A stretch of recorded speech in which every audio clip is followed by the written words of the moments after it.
आप सभी का एस्ट्रो आइज इंडिया में स्वागत है। क्या आपके बच्चे का मन पढ़ाई में नहीं लगता? उसका मन एकाग्र नहीं रहता? वह बुद्धि से कमज़ोर है? उसमें कॉन्फिडेंस की कमी है? कौन सा ग्रह है इन सब का जिम्मेदार? आइए जानते हैं बुद्धि और वाणी के देवता बुध के बारे में। साथ ही जानते हैं बुध देवता को खुश करने के कुछ अचूक उपाय। बुध सौर मंडल का सबसे छोटा ग्रह है। प्राचीन वैदिक ग्रंथों के अनुसार बुध को सौर मंडल का राजकुमार माना जाता है। बुध ग्रह सूर्य के सबसे नज़दीक है और यह बुद्धि और वाणी का एक मुख्य कारक ग्रह है। बुध ग्रह मिथुन और कन्या राशि का स्वामी है।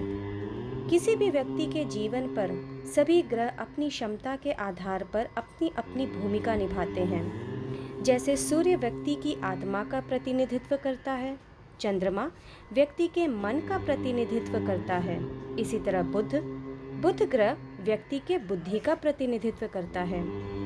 बुध ग्रह शिक्षा, बुद्धिमत्ता, आत्मविश्वास, व्यवसाय, मित्र, भाषण, गणित, पत्रकारिता, त्वचा, ज्योतिष, वकील, प्रकाशक और लेखक का प्रतिनिधित्व करता है। वैसे तो बुध ग्रह एक शुभ ग्रह है, पर इसका नेचर चेंज होता रहता है। यह जैसे ग्रह के साथ होता है वैसा ही खुद को बिहेव करने लगता है।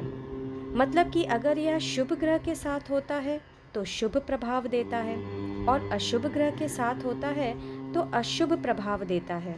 दूसरे शब्दों में कह सकते हैं कि यदि बुध लाभदायक ग्रहों के साथ होता है तो यह बुध लाभकारी फल प्रदान करता है। बुध देवता को ग्रहपति या ग्रहों के स्वामी के रूप में भी माना जाता है। ऋषि पराशर ने बुध का वर्णन करते हुए कहा है कि बुध एक आकर्षक काया और कई अर्थों के साथ शब्दों का उपयोग करने की क्षमता रखने वाला ग्रह है। यह दोहरे स्वभाव वाला ग्रह है और मजाकिया शौकीन है। जब बुध शुभ होता है तो यह जातक को बुद्धिमान बनाता है, जिसमें त्वरित समझ और अच्छी प्रतिशोधी स्मृति होती है। यह जातक की मानसिकता, क्षमता और तर्क शक्ति को भी बढ़ाता है। जिनका बुध अच्छा होता है उनमें वाक्पटुता मतलब बोलने की कला पाई जाती है। वह अपनी बातों को इतने प्यारे ढंग से, इतने प्यारे तरीके से किसी को भी समझाते हैं कि कोई भी मंत्र मुग्ध हो जाता है और उनकी बात आराम से समझ लेता है। जिस जातक का बुध कमज़ोर या अशुभ ग्रहों के साथ बैठा होता है वे लोग पढ़ाई में कमज़ोर होते हैं। उनमें एकाग्रता की कमी होती है, कॉन्फिडेंस की भी कमी होती है। उनके अंदर वाणी दोष होता है, मतलब या तो वे धारा प्रवाह बोलते रहते हैं, बहुत ज़्यादा बोलते हैं, बिना मतलब का बोलते हैं, उनकी बातों को कोई वैल्यू नहीं देता है, या कई बार बोलने में परेशानी और हकलाने की प्रॉब्लम भी देखी गई है। चलिए अब जानते हैं कि बुध देवता को कैसे खुश किया जा सकता है, जिससे आपको उनका शुभ फल मिले और उनके अशुभ फल को कम कर सकें। यहाँ हमें फिर से यह बात याद रखनी होगी कि किसी फाइनल डिसीजन पर पहुँचने से पहले हमें उस व्यक्ति के कुंडली को पूरी तरह से अध्ययन करना होगा।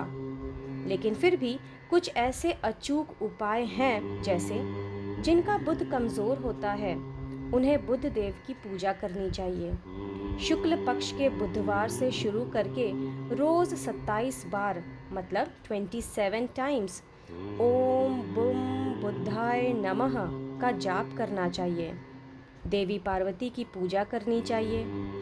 गाय को हरा चारा खिलाना चाहिए। तुलसी के पौधे की पूजा करनी चाहिए या किसी भी पेड़ को लगाकर जल अर्पण करें। इन शॉर्ट प्लांटेशन करें। इन सब के अलावा एक काम ज़रूर करें, तोते की फ़ोटो यानी पैरट की फ़ोटो को उत्तर यानी नॉर्थ डायरेक्शन में लगाएं। इससे आपके बच्चों की पढ़ाई में रुचि बढ़ेगी, साथ ही उनकी मेमोरी पावर में भी बढ़ोतरी होगी। आप चाहें तो ऐसी फ़ोटो को आप गूगल पर से भी पा सकते हैं। आज के लिए बस इतना ही, फिर मिलेंगे कोई नई जानकारी के साथ। तब तक के लिए धन्यवाद।